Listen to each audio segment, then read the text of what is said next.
ధన్యవాదాలు.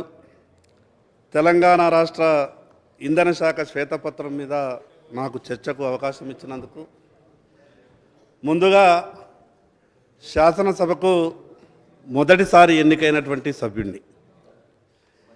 ఎక్కడైనా అంకెలల్లో తప్పులు జరిగినా లేదా ఇంకే చిన్న పొరపాట్లు జరిగినా పెద్దలు దాన్ని సవరించాల్సిందిగా ముందు విజ్ఞప్తి చేస్తా ఉన్నాను.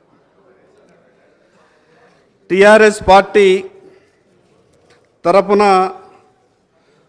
మాజీ మంత్రి గారు జగదీశ్వర్ రెడ్డి గారు మాట్లాడుతూ 2014 కన్నా ముందు లేదా టీఆర్ఎస్ పార్టీ అధికారం చేపట్టకన్నా ముందు ఈ రాష్ట్రంలో కరెంటే లేనట్టు, కరెంట్ అనే దాన్ని టీఆర్ఎస్ పార్టీ కనుగొన్నట్టు, మేము వచ్చిన తర్వాతనే కరెంటు బల్బులు అనేది ఈ రాష్ట్ర ప్రజలు చూసినట్టు గొప్పగా చెప్పే ప్రయత్నం చేసిండ్రు.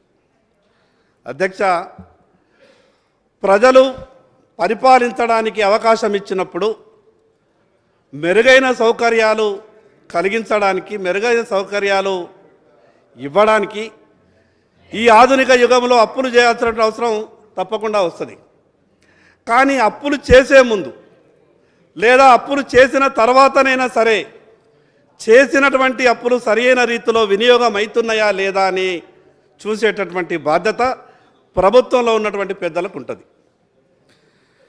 మేము అనుకోలేదు అధ్యక్ష, మొట్టమొదటిసారిగానే ఈ శాసనసభలో గత ప్రభుత్వం చేసినటువంటి అప్పుల మీద, గత ప్రభుత్వంలో ప్రభుత్వ ఆధీనంలో ఉన్నటువంటి సంస్థలు చేసినటువంటి అప్పుల మీద, ఈ కార్పొరేషన్లు పోయినటువంటి నష్టాల మీద మాట్లాడేటటువంటి చర్చ ఉంటుందని మేము పెద్దగా ఊహించలేదు. మేము చాలా గొప్ప ఆశతో ఈ శాసనసభలో అడుగుపెట్టినాం.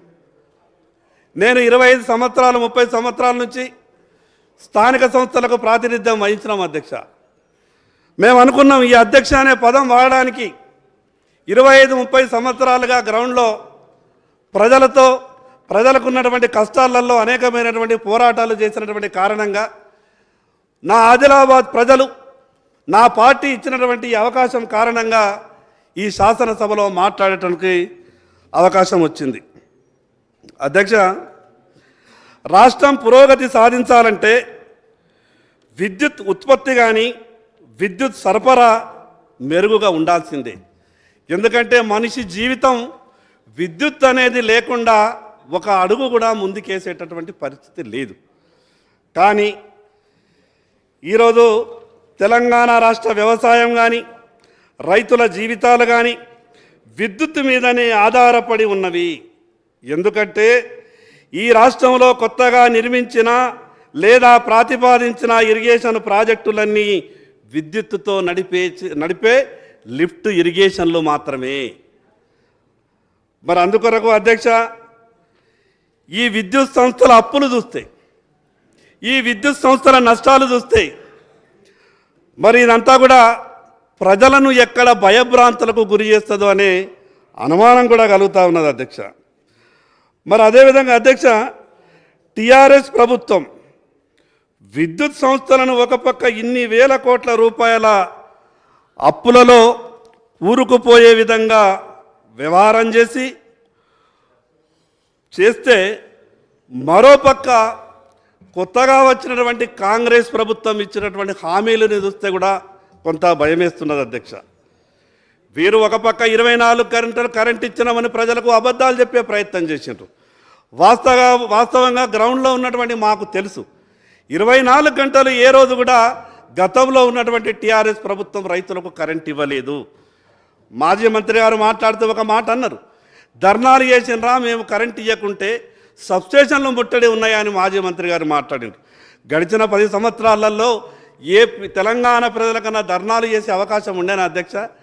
ఇంటి నుంచి ఈ రాష్ట్ర ప్రభుత్వం సమస్య మీద ప్రశ్నిస్తామని ఆ రోజు తెలంగాణ రాష్ట్రంలో ఉన్నటువంటి బీఆర్ఎస్ ప్రభుత్వం చేసినటువంటి వ్యవహారాల మీద మాట్లాడదామని లేదా ధర్నా చేస్తామని లేదా మా అభిప్రాయాన్ని పత్రికాముఖంగా తెలియజేస్తామని ఇంటి నుంచి బయటకు వస్తేనే పోలీసుల జీపులు ఇంటి ముందర నిలబడుంటుండే అధ్యక్ష.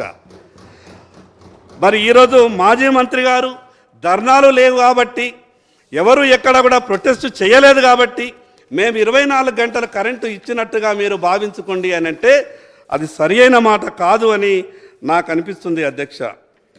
మరి అదేవిధంగా అధ్యక్ష ఇంత చర్చ పెట్టిండ్రు, కానీ ఈ శ్వేతపత్రంలో ఎక్కడ కూడా